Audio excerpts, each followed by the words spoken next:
Well, thank you all for joining us today for the Inpatient Rehabilitation Facility, or IRF, Quality Reporting Program Provider Training. We really appreciate your taking your valuable time to be with us, and we hope that this will be a very informative 2 days for you.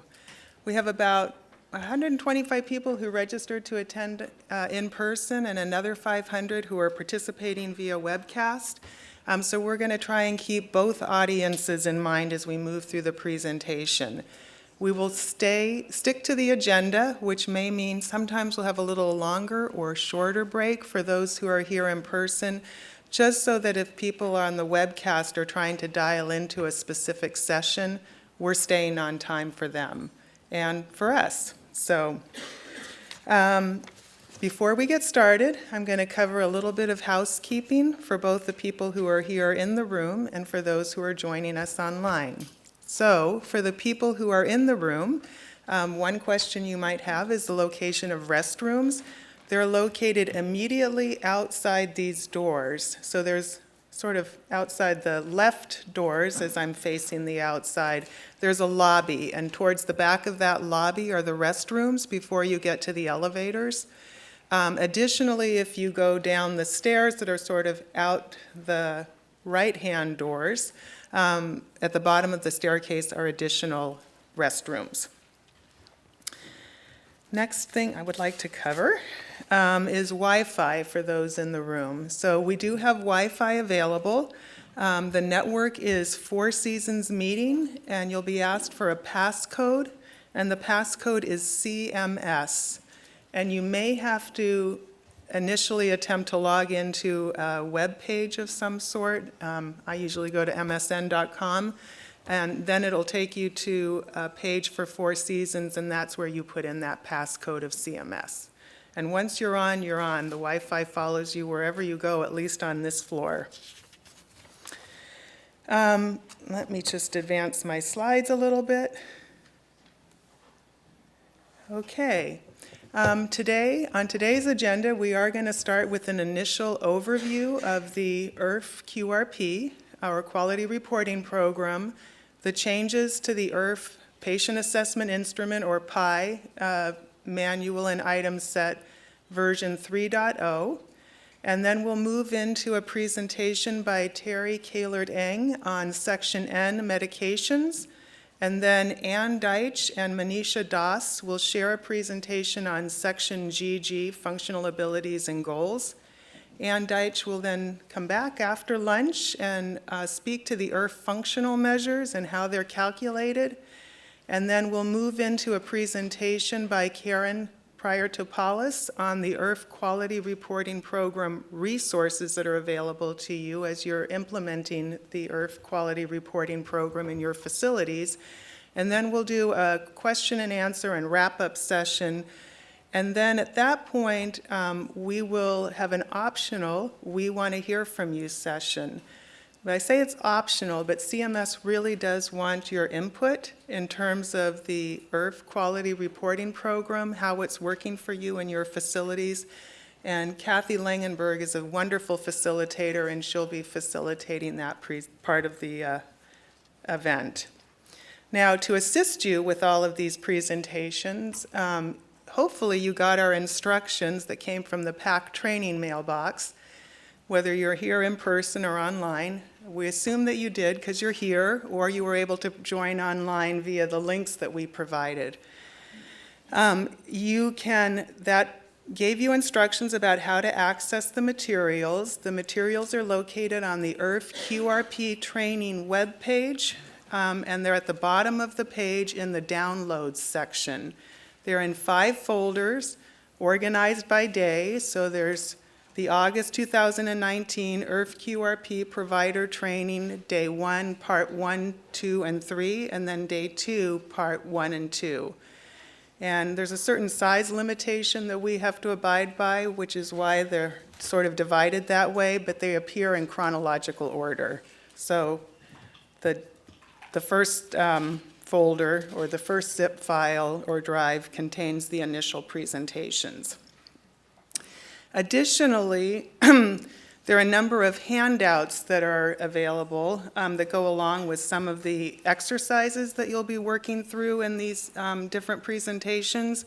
Those are also available in the downloads section in those same folders. So you'll see within each zip file or zip file, there is a header for each one of the presentations, so the welcome and introduction. And included with that are all of the materials that are referenced in that section. Now, we also heard that sometimes it's a little hard to find all of these materials, and you get some of the information on Eventbrite when you register about the hotel and how to connect there, the map, etc. You get some information on the IRF-QRP training webpage, and then you get some information emailed to you from the PAC training mailbox. We also created an event hub, and we did put the link in the instructions. That includes an online agenda, and within that online agenda, there are a series of little blue dots. Some have P in it, some have numbers. You can also access all of the materials just by clicking on those blue dots in the online agenda. Just for a show of hands, how many people were able to check out that IRF event hub? Few people? Great. If you haven't yet and you would like to, the URL is https://pac.IRF/August 2019/. And the presenter photos and bios are there. There's also a lot of information about connecting via Slido, how to get certificates of completion, but we'll cover a lot of that in the presentation today as well. Okay, the other thing that I did want to mention is for anyone who would like to have this, I sometimes notice that as I'm getting a little older, looking at subtitles helps me while I listen to presentations, or if you're having trouble hearing. We do have a closed captionist, Carmen. She's fabulous. No matter how fast the presenters talk, she captures each of their words. But if you have troubles, there is a table over there right by a closed caption monitor in case you would like that as an assistance as well. And then finally, you'll notice a number of us are wearing yellow shirts. Myself, Ephraim back there, Bill, the people at the registration table, Sharon and Lisa. We're here to help you and make this a very positive experience for you. So if there's anything that we can do to assist you, please don't hesitate to flag us down. And I think I forgot to mention my name is Bridget Vincent. So, all right, with that, I am going to go ahead and introduce our presenters. So we have, I think, 5 or 6 wonderful presenters today who will be joined by Ann Spinard tomorrow. But as I mentioned, Ariel Adams is going to be giving the overview of the IRF Quality Reporting Program and the changes to the IRF-PAI. Ms. Adams is currently the IRF Quality Reporting Program Coordinator at CMS. She is a board-certified adult gerontology clinical nurse specialist with a background in quality and patient safety. Prior to working at CMS, Ms. Adams worked as a CNS within the Medistar Health System in a variety of roles, including nurse, clinical expert, and program manager. So she can definitely relate to where you're all coming from. Covering Section N will be Terry Kahlert-Eng, and Dr. Kahlert-Eng is a Senior Manager of Public Health in the Quality Measurement and Policy Program at RTI International's Division of Health Services and Social Policy Research. Dr. Kahlert-Eng works on a number of CMS projects with RTI and is currently the lead for the drug regimen conducted with follow-up for identified issue quality measure. Then Dr. Kahlert-Eng will be followed by Ann Deitch and Manisha Das, who will present on Section GG. Ms. Deitch is a senior research public health analyst with RTI International and was part of the team that developed the continuity assessment and record evaluation tool and was involved in training data collectors and data analysts in the Medicare post-acute care payment reform demonstration. And she truly is an expert on Section GG. Ms. Doss is a research policy analyst, also with RTI International, where she works on healthcare delivery and policy projects with a focus on quality measures and standardized data elements, including functional status collected in each post-acute care setting. Ms. Doss has over 5 years' experience as an occupational therapist in a variety of healthcare settings. And our final presenter today will be Karen Pryor-Topoulos, who will be presenting on the resources available to you on the IRF-QRP website. Ms. Pryor-Topoulos is the manager of quality and outcomes at Mount Sinai Rehabilitation Hospital. In her current role, she leads an integrated team that works to address patients' functional satisfaction and financial outcomes. Throughout her career, Ms. Pryor-Topoulos has been involved in delivering training and education to all levels of staff and patients. And we are truly honored to have all of these presenters with us here today. In terms of a little general information, the pre-training materials you may have noticed did not have answers included with the presentations to the knowledge checks. And that was done intentionally because our presenters need your feedback to determine if they're doing a good job conveying information. And if they see that they're not getting the answer that they expected, then they can take a little more time to debrief on that particular item to make sure that they're accurately conveying their information. Now, after the training, we will post the materials with answers to all of the knowledge checks and polling scenarios. We'll provide the rationale in written form for the case study that will be conducted tomorrow. And all of that information will be posted to the IRF-QRP training webpage in the downloads section again, and we will send anyone who has registered for this training an email when those materials, along with video recordings of today and tomorrow's sessions, are available on the CMS YouTube channel. Additionally, certificates of completion will be available to both those who attend in person. So to qualify, if you attend in person, please do sign in at the front desk. That's how we know you're here. They'll also be available to those attending online, and that has a little bit of a twist to it. So we can't see you if you're attending online, and we want to make sure that we're giving you credit for participating. And the way we know you're participating is if you're responding to the Slido knowledge checks.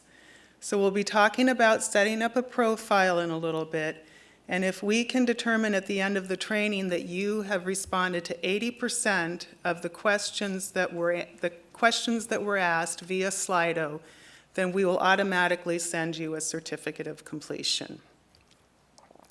And I will say that we ourselves do not offer continuing education units. However, we have found that if you are interested in taking the agenda and a certificate of completion, often your professional associations will honor that and award you continuing education units. So if you're interested in receiving those, I recommend working with your professional association. Okay, so we are now going to try Slido and a little icebreaker activity. So Slido is the tool that we use to engage with both the online and the in-person audience. You can access it using your cell phones or using your laptop computers. So to get started, whatever device you're using, if you wouldn't mind opening a browser and typing in www.slido.com.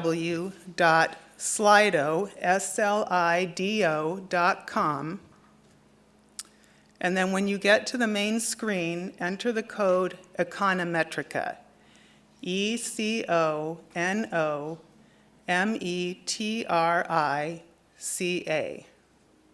So I'm going to repeat both of those things. Slido, to access it once you've opened a browser, is www.slido.com, and Slido is SLIDO, and the code to enter the event is Econometrica, ECONOMETRICA.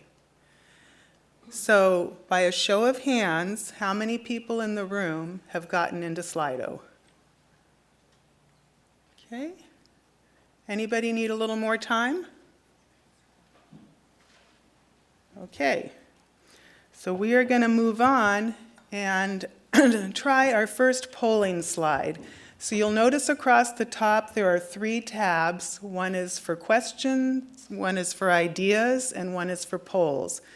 We're going to use all 3 of those at some point today, but we're going to start with polls. And so if you would click on the little tab that says polls, it's probably blank, but soon it will have a question for you to respond to, and you'll just select the appropriate answer and click send. So we're going to give it a try. So the first question is, what famous jazz singer was born in Baltimore in 1915? Was it A, Billie Holiday, B, Herbie Hancock, C, Louis Armstrong, or D, Ella Fitzgerald? And I'm going to leave it open for a little bit. Looks like we have some music aficionados. I have to admit, I'm not sure who Herbie Hancock is, but maybe you all know. But I'm not a huge jazz expert either.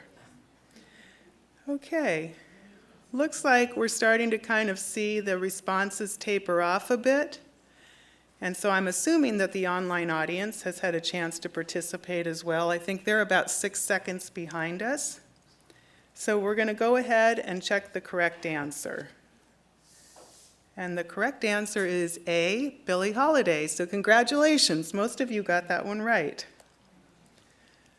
The next question is, Baltimore is home to which of the following? So that's important. You're here. Hopefully you'll take in some of the sites. Is it A, the National Aquarium, B, the School of Nursing Living History Museum, C, the National Museum of Dentistry, or D, all of the above? Okay, so it looks like there's a strong preference for all of the above, with the National Aquarium coming in a distant second. There's a little bit of vying between the National Aquarium and the School of Nursing Living History Museum. But let's go ahead and see what the correct answer is. And the correct answer is D, all of the above. Okay, so here, hopefully now we're going on to history. Francis Scott Key wrote, which of the following at the Battle of Baltimore in 1814? A, America the Beautiful, B, You're a Grand Old Flag, C, The Star-Spangled Banner, or D, Take Me Out to the Ball Game? I think everybody's going to, if we had that game show, Can You Beat a Fifth Grader? Wasn't there a game show like that? I think are you smarter than a fifth grader? I think we passed, okay, because the correct answer is The Star-Spangled Banner. Okay, we have a couple more. So let's just see, this is a great opportunity to network, and hopefully you've all had a chance to meet at least one new person. But let's see how many of you know A, the person to your left, B, the person on your right, C, the person on both sides of me, D, you haven't met your neighbors yet, or E, you're participating online. So we've got a lot of online participants connecting. And some of you know people on both sides of you. Hopefully you're new friends, but if not, you might consider moving around at lunch just so you may meet some new colleagues. And there is no correct answer to this, by the way, so we're just going to go on to the next question. Okay, and now let's see where you all are from. And I have to say, I always feel bad when we start at 8 o'clock in the morning on a weekday, and I'm thinking about California, or worse yet, Hawaii and Alaska. It's like 5 o'clock in the morning. So if we see people connecting from the West Coast, I see Oregon, my home state. I apologize. So it's really early. But it looks like we have a lot of people from Texas, New Jersey, Maryland, my new home state, Pennsylvania. So thanks for participating in that. All right, we're going to move on to the next slide. Now, asking questions. Couple things about asking questions. You can help us do a great job answering your questions by doing two things. One, waiting until sort of the latter part of a presentation to ask your questions, because it's likely that your answers might be answered in the presentation. And if our presenters get hundreds of questions coming in, they struggle a little bit because we just don't have that much time during the lunch hour to answer all of them. If we get really targeted questions and a few fewer of them, then we do a better job answering as many as possible during the session. All of them, or most of them, ultimately will be answered and posted in a Q&A document, but we know that you're here to get answers to your questions. So you can help us by really attending to the presentation and then focusing on those questions which aren't answered in the presentation. We're also going to talk about upvoting and how you can help us prioritize. But there were two things. I mentioned at the beginning that certificates of completion you get by responding to the Slido polls or knowledge checks, just like the ones that we just participated in. And so we need to know who you are. So we're going to ask you to set up a profile. Similarly, for answering questions, we sometimes don't know exactly what you mean by the question and need to reach out to you either during the event or after the event. So it's helpful for us to have an email address. So in order to get your profile in Slido, you'll see that there is a little avatar. It's circled up above there on the screens. It's a little circle on shoulders. If you would click on that and then just simply enter your name, your organization, and your email address. That way we have a way of communicating back with you and making sure if you're online and want that certificate of completion, that we can give you credit for responding to the knowledge checks. So by a show of hands, can I see who's got that done? I think there's a submit button at the bottom. And when you submit that information, you'll notice that that little head and shoulders changes to what? Your first initial, exactly. So that's how you'll know you've been successful. So now we are going to practice entering a couple questions. So don't enter questions during this session that you really want us to respond to. Give us some fun questions. But we just want to practice having you feel comfortable entering a question. And then you'll see as questions get entered, all of a sudden you have the ability to like a question. Now we are going to prioritize answering those questions that are most important to our in-person and online audience by prioritizing answering the questions with the most likes. So if you see a question similar to what you want to ask and you like it instead, those questions rise to the top, and those are the ones we're going to pay attention to the first in the when we're working over lunch to answer questions. So is everybody feeling comfortable? Have you tried entering a question or liking a question? People in the room? Yes? Thumbs up? Thumbs down? Great. Okay, so please keep that in mind moving forward. We talked about upvoting questions. And you will find in your packets or online in the materials with the welcome and introductions for day one, something called an action plan. And that action plan has a page for each of the sessions that you're going to be participating in today.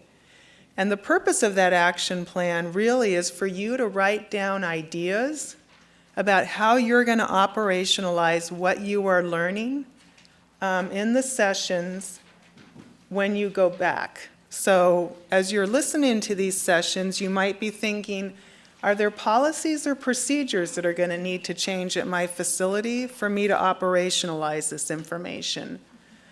Do we have a form that we're collecting data on or an electronic health record that needs to be updated to collect additional information? Is there a new reporting requirement that I need to alert my IT department to or the vendor that we're working with? Or do I need to train staff? Do they need training in order to correctly code the items that we're going to be discussing today and tomorrow? And as you're thinking about those ideas, jot them down, and then when you go back, you right away have sort of a roadmap of what you need to do to make this functional in your facilities. And then at the lunch break, I'm going to talk to you a little bit about using Slido to input ideas, because there's a wealth of information in this room in addition to the presenters. You all have a lot of experience, and sharing that experience with your colleagues sometimes is exceptionally helpful. So we're going to ask you to share some of your action plan ideas, but don't do it yet. You can only do it during the lunch hour today and tomorrow. And I'll give you instructions about how to do that. Action plan, there is an example in there on section M, skin conditions. So if you're kind of wanting some ideas about, well, what should I put in my action plan? You can take a look at that. And again, this is strictly fictitious. It's just something that came to our content developers when they were thinking about what would they do in their facilities. And we ran it by some of our colleagues, both on the technical side and also those that are working in facilities, and they seem to make sense to some of them. So these are just simply ideas, but it'll get you thinking about how you might use that tool. And with that, I come to the end of my initial orientation. Any questions from the people in the room? Okay.